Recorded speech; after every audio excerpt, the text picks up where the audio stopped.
12강 강의 시작하겠습니다. 12강에서는 이제 바다의 생태 그리고 바다의 환경에 대해서 여러분과 함께 알아보도록 하겠습니다.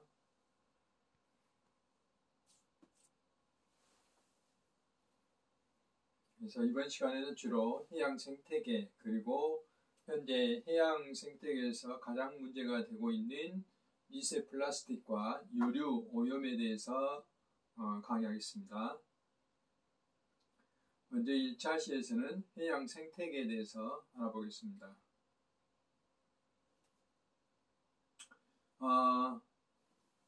충청남도 해안에 가면은 가로림만이라는 곳이 있습니다. 요즘 대세가 화석연료, 석탄이나 석유를 떼는 발전소보다는 바다의 그 파도의 힘 또는 조류의 힘 그리고 바람, 태양광과 같은 이런 재생 에너지를 이용해서 에너지를 생산하고자 하는 것이 현재의 대세입니다. 기후변화라든지 미세먼지와 같은 상황들을 우리가 극복하기 위한 대책이죠. 그래서 충남 해안에 있는 가로림만의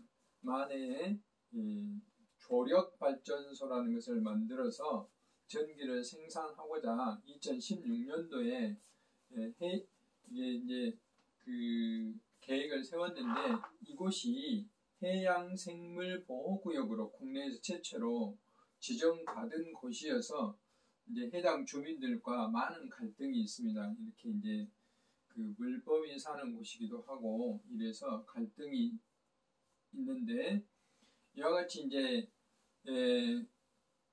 녹색 에너지인 그러니까 오염을 일으키지 않는 녹색 에너지인 재생 에너지를 생산하는데 풍력과 이런 조력 발전들이 나름대로 상당히 좋은 영향을 하고 있지만 상대적으로 이제 바다의 물 흐름을 방해한다든지 또 생물이 사는 이동 공간이라는 서식지를 파괴한다든지 이런 문제 때문에 주민들하고 갈등이 상당히 많이 있습니다.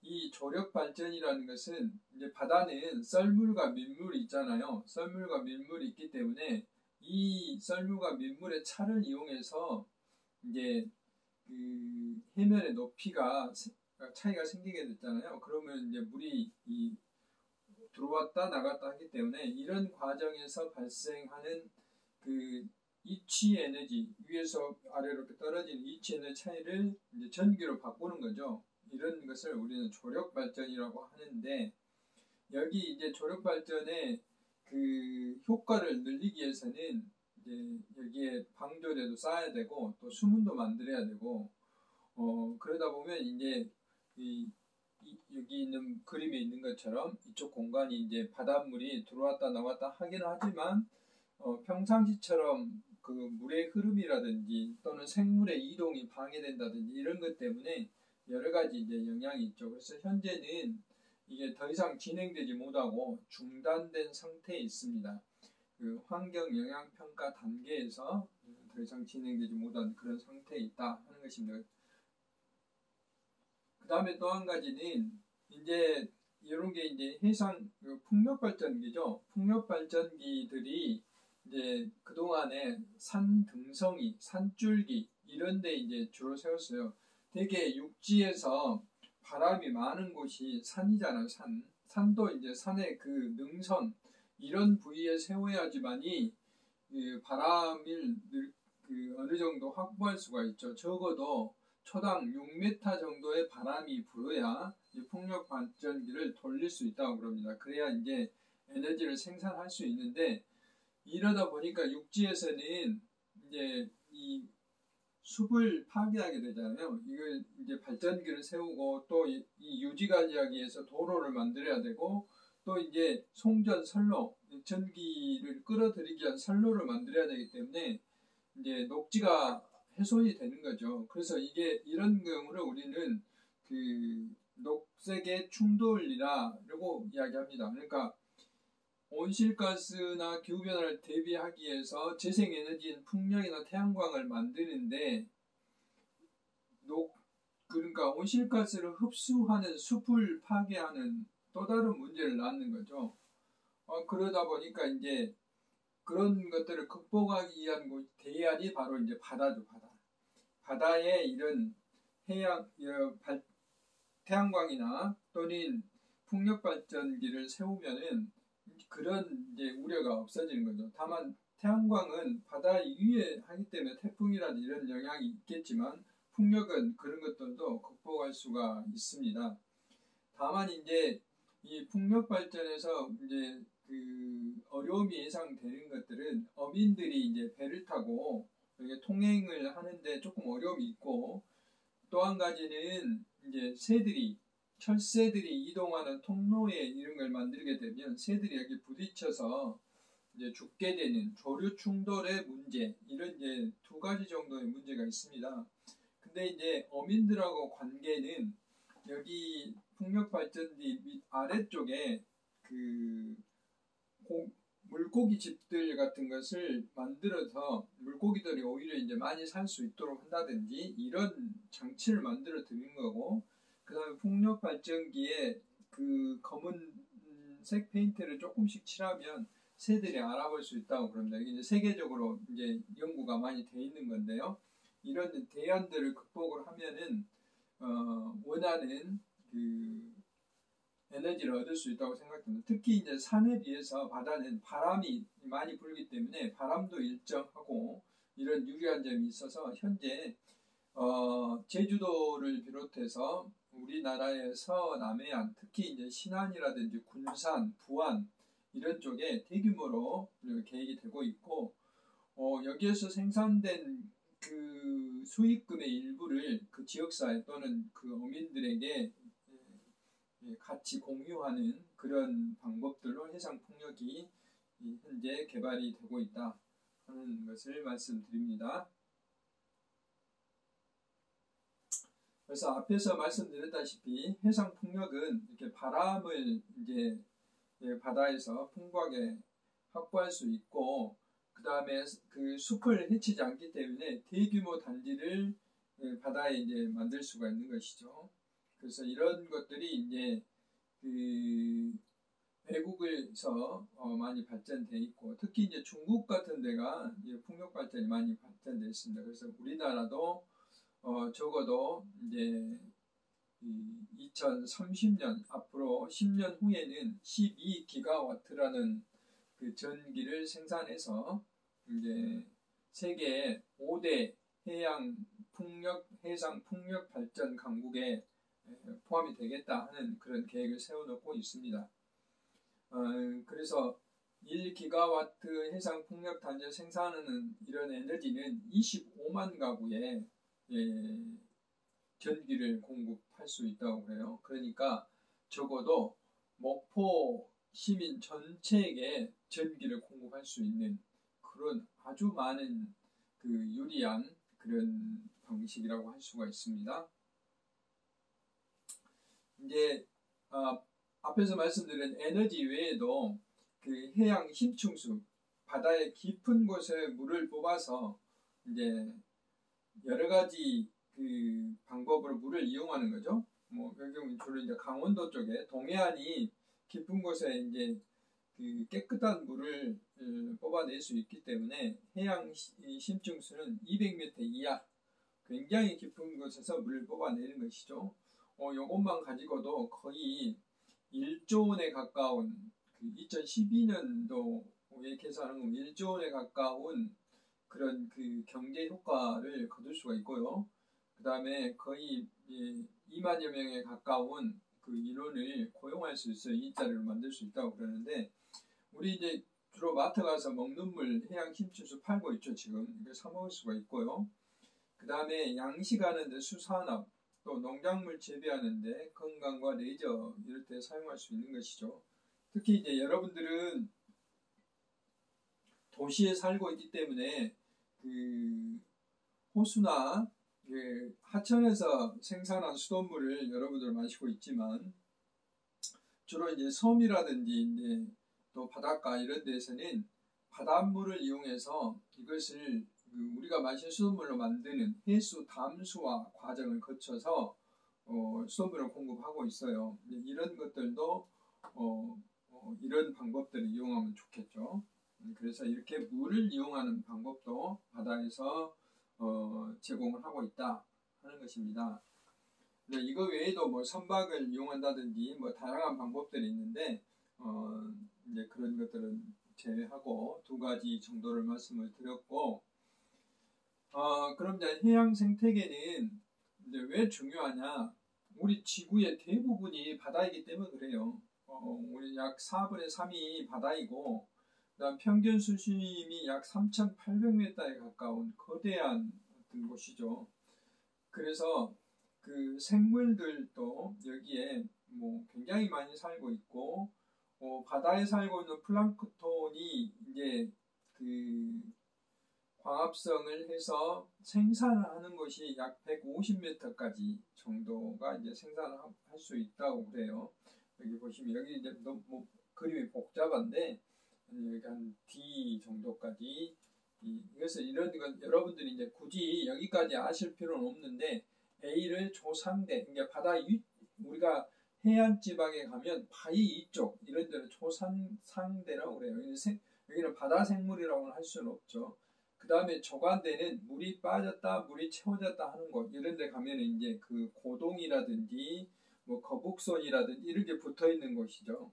뭐 여러분들 뭐 TV 보면 삼시세끼 하면은 뭐 거북손 따가지고 또는 고동 따가지고 요리하잖아요. 그런 그 폐류들이 조개류들이 사는 곳이 조간대예요.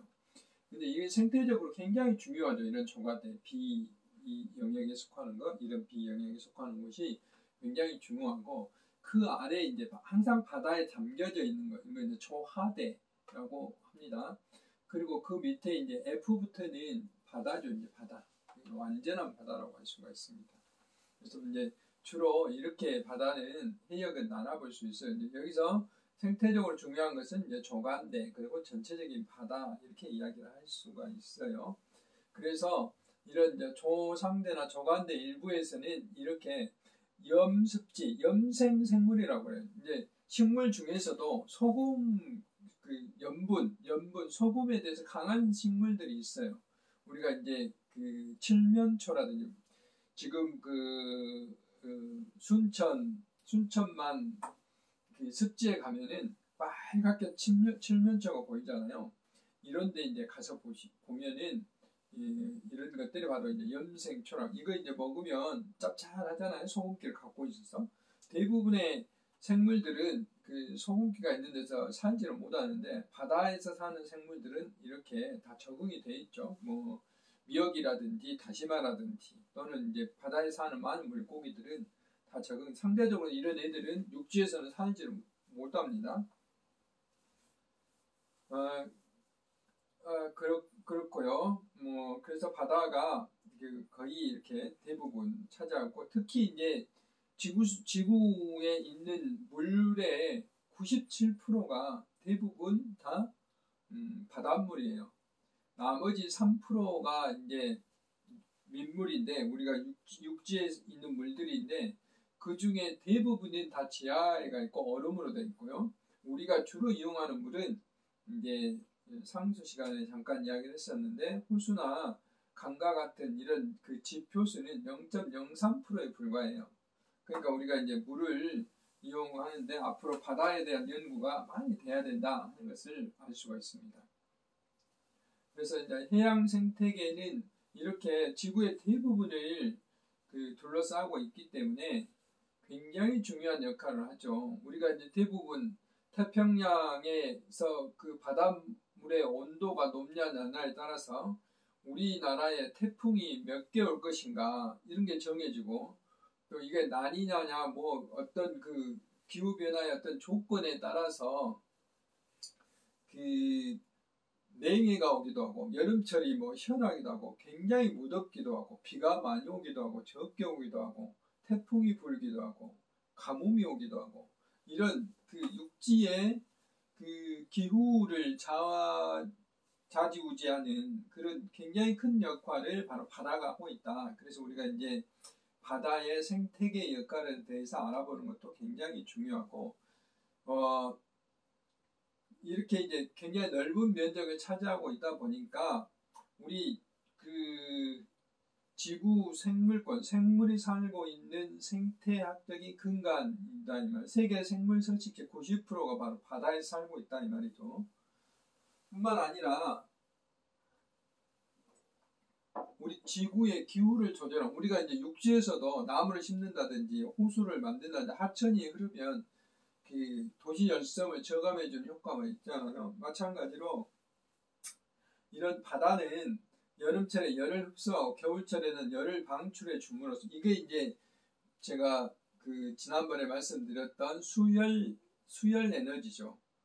여름철에 열을 흡수하고 겨울철에 열을 방출함으로써 이런 물의 어떤 특성을 이용해서 롯데 그 타워 같이 이런 롯데 빌딩 같은 곳에 냉난방을 하는 것을 수열 에너지라고 하는데, 지구 전체적으로 봐도 그렇다면, 그래서 각 지역의 기온을 고르게 또는 유지시켜주는 그런 역할을 그 바로 이제 바다가 한다 이 말이죠.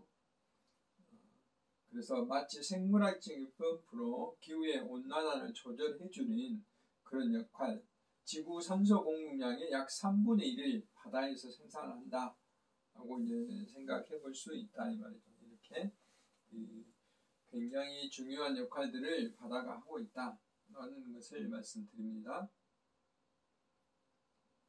또 이제 그 우리가 먹는 식량, 수산 자원의 상당히 매년 8천만 톤의 해수산식품을 생산해죠. 뭐 우리도 뭐 거의 뭐 식탁에서 그 생선을 먹고 또는 해조류를 먹고 바다에서 생산하는 걸 굉장히 많이 우리는 소비를 하고 있잖아요.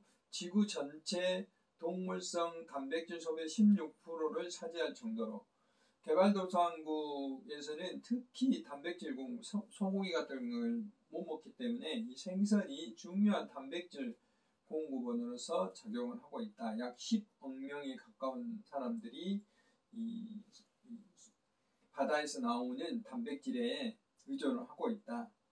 또 이제 생물이 굉장히 다양하기 때문에 유전 자원 공급원으로서 굉장히 중요한 역할을 한다. 유전 자원이라면 그 생물이 존재함으로써 많은 그 약품이라든지 뭐 이런 걸 만들어낼 수 있고 뭐 그런 것들이죠. 뭐 해면동물에서 항백혈병제를 그런 약품을 만든다든지, 산호에서 뼈 접합물질을 만든다든지, 홍조류, 빨간 조류에서 진단용 화학물질을 만든다든지, 상어 껍질로 항전염병 화학물, 이거 외에도 이제 많은 건강식품들이 바다 생물로부터 만들어지고 있잖아요.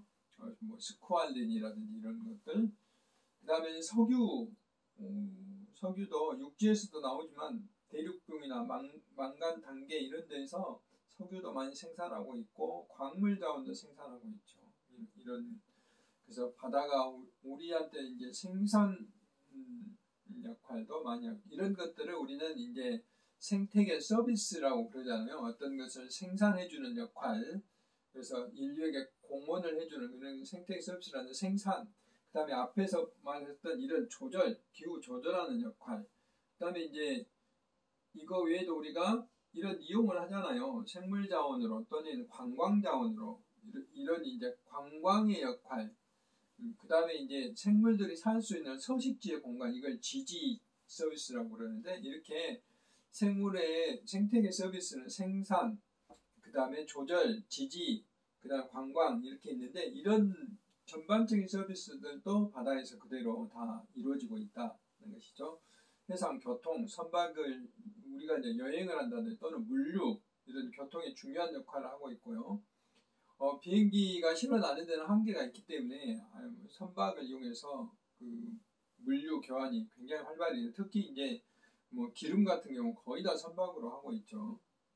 그 다음에 광물 자원, 뭐 이런 이제 각종 뭐 기금속, 다이아몬드, 금이나 백금 뭐 이런 것들 바다에서 나오고 있고요. 대륙봉에서도 석탄, 뭐 이런 여러 가지 철금속들이 나오고 있고, 깊은 바다에서는 아까 말했던 망간이라든지 뭐 이런 게 나오고 있죠. 그 다음에 생물 자원으로서 앞에서 말씀드린 이런 이제 많은 식량 자원, 수산물들이 나오고 있고, 환경 자원으로서는 관광, 휴식, 휴양 이런 것들은 이제 앞에서 제가 말씀드린 생태계 서비스 있다라고 이제 이야기할 수 있습니다. 그 다음에 앞에서 말씀드린 조류 발전, 파도에 의한 파력 발전 또는 해양의 온도 차이에 의한 발전, 이런 발전도 있고 또 바닷물을 이용하는 방법 이런 이제 다양한 게 해양을 바다를 이용하고 있다. 이런 것을 말씀을 드립니다. 우리나라의 바다는 우리는 이제 그 사계들이 있기 때문에 우리나라 바다는 비교적 그 생물 종들이 굉장히 다양하다고 그럽니다. 이게 해양수산부에서 조사한 바에 의하면 약 6천여 종이 살고 있고 이 중에 이제 역시 식물성 플랑크톤 이런 게 있고 이 하얀색 대형 저서동물 그 저서동물이라 하면 이제 큰 조개라든지 또는 갯지렁이 이런 게 있는데 그건 이제 중형이고 이건 대형은 좀 더 큰 것들을 말을 하죠. 이런 것들이 대부분 차지하고 있고요. 물고기라든지 그 다음에 해조류 이런 거, 그 다음에 바다새 이런 다양한 생물들이 바다에서 살고 있어요. 이제 매년 일정한 기간 동안에 해양생물 센서스라는 거, 우리나라는 인구 전체 현재 조사를 하고 있잖아요. 이걸 인구 센서스라고 그러는데 겨울철새 센서스 조사도 하고 있고요. 해양생물 센서스도 조사하고 있어요. 그러니까 우리 사람의 인구 조사뿐만 아니라 이런 그 생태계나 생물에 대한 센서스도 법으로 규정이 돼 있어서 상당히 많이 하고 있습니다. 그다음에 이제 바다에 가면 이제 그 조간대 중에 특히 이렇게 뻘로 이루어진 곳 이런 것을 우리가 갯벌이라고 그러는데 갯벌은 습지라고도 해요. 습지라고도 하는데 근데 갯벌에는 이렇게 다양한 생물들이 살고 있죠. 갯바위 생물들의 이제 제가 아까 말씀 조간대에 이런 그 따개비라든지 이런 굴이라든지 이런 고동이라든지 이런 것도 붙어서 살고 있고요. 바닷물이 들어왔다 나왔다 하기 때문에 이제 이렇게 바다에서 피는 바닷가에서 피는 국화 이걸 해곡이라고 하는데 이런 것도 피어 있고 그다음에 이제 뻘에서 사는 것들은 이제 갯벌 생물들이라고 그러는데 이런 것은 당연히 이제 앞에서 제가 말씀드린 이런 칠면초라든지 지금 이제 이렇게 빨갛게 보라색으로 피어 있죠. 그다음 낙지라든지 게라든지 이런 게 살고 있고요. 그다음에 여기에 이제 이런 철새들이 와서 살고 있기도 하고, 그다음에 갯지렁이라든지 이런 조개류들은 펄 밑에서 살고 있는 거죠. 이러므로써 그 오염물질을 얘들이 이제 먹고 분해하기 때문에 바다를 정화시키는 어떻게 보면 바다의 콩팥과 같은 역할을 한다라고 이제 이야기를 하기도 하죠.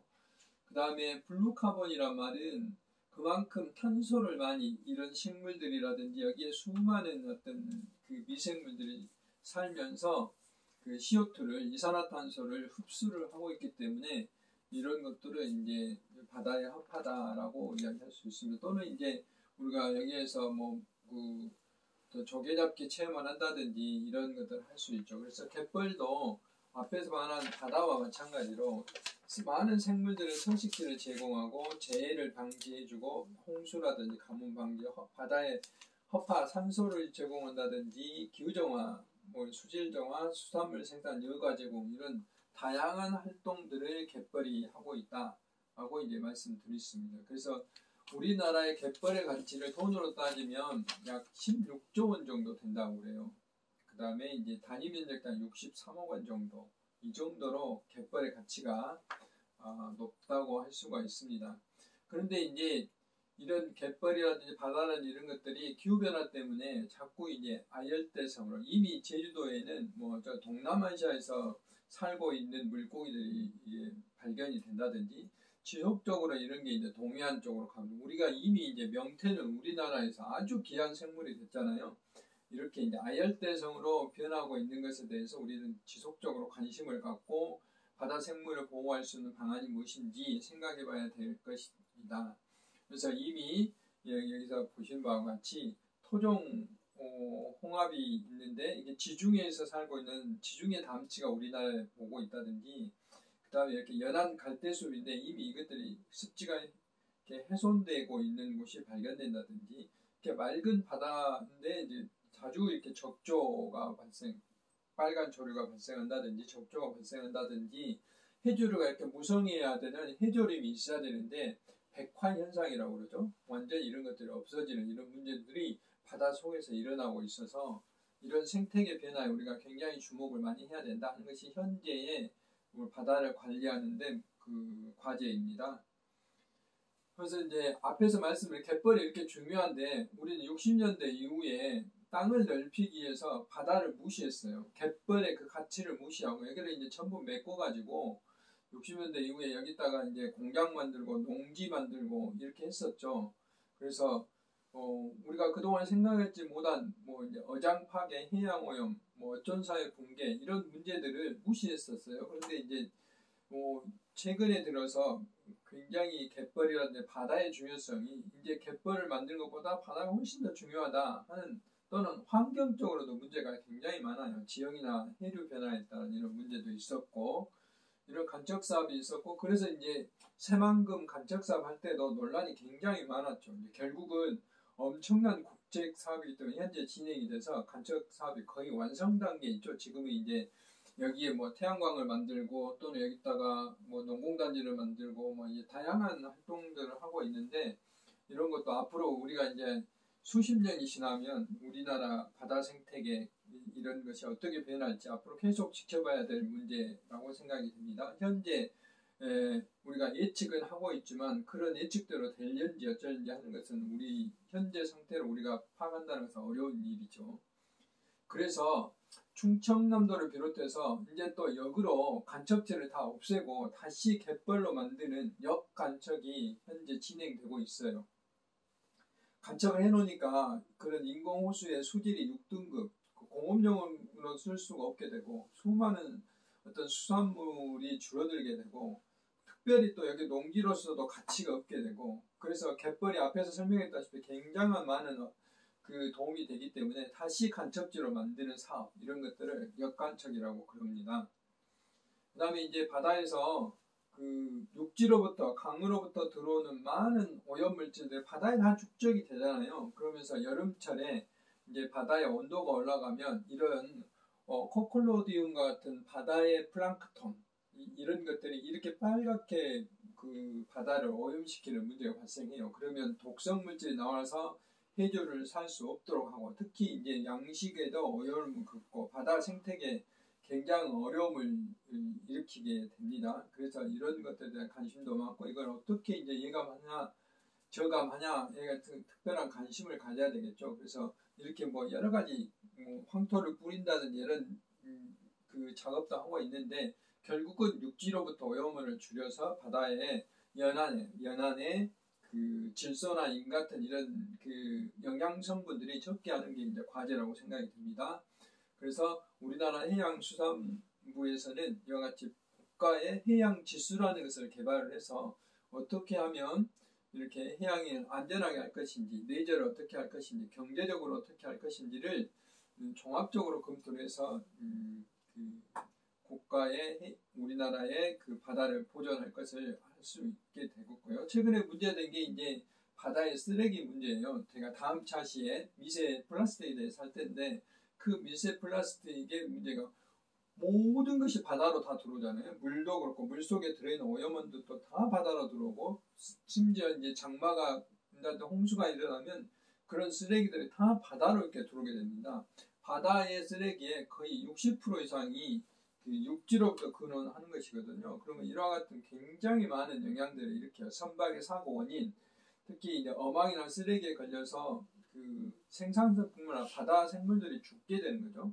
예를 들어서 돔을 잡고자 하는 그 어망이면 돔만 잡아야 되는데, 이게 이제 폐역으로 바다에 버려지면 엉뚱한 생물들, 뭐 바다 표범이 죽는다든지 물개가 돌고래가 죽는다든지 이런 그 비우도적인 생물이 죽어서 바다 생태계가 파괴되는 문제도 발생할 수도 있고, 그 다음에 해양 쓰레기가 쌓여서 생물에게 축적이 되거든요. 그래서 문제가 됩니다. 그 다음에 우리나라에도 뭐 내국의 그 쓰레기가 옵니다. 우리나라 쓰레기가 심지어 아프리카에서도 발견된다고 하잖아요. 그래서 국가 간의 갈등도 유발하게 되는 거고, 무엇보다 이제 우리들 흔히 눈으로 볼 수 있는 게 바다 경관, 풍경을 망칠 수도 있잖아요. 또 이런 수거나 처리 비용이 굉장히 많이 들어갑니다. 이 바다에서는 그 방법들이 어렵기 때문에 이런 문제가 있어요. 그래서 현재 우리나라에 1년에 약 17만 7천 통에 가까운 그 해양 쓰레기가 발생되고 있는데 거의 67% 이상이 이 바다의 그 육지에서 유발이 되고 있다. 그러거든요. 그래서 이제 이런 것들을 우리가 이제 어떻게 할 것인가 좀 고민해봐야 되고, 다음 시간에 미세 플라스틱에 어떻게 대처할 것인가인데, 여기서 주목해야 될 것은 우리나라가 세계 2위로 미세 플라스틱에 오염이 많이 돼 있다. 특히 낙동강 수계라든지 이런 쪽에, 낙동강 수계가 우리나라 가장 길잖아요. 그러니까 그만큼 오염원들이 많이 들어온다는 이야기죠. 이런 쪽에 우리가 주목을 해야 되겠습니다. 그래서 1차 시에서는 우리가 바다 생태계에 대해서, 또 바다를 어떻게 이용하고 있는지, 이용하고 있는 피해는 어떻게 있고 앞으로 우리가 어떻게 극복해 나가야 되는지에 대해서 말씀을 드렸습니다. 쉬었다가 2차 시에서 뵙도록 하겠습니다.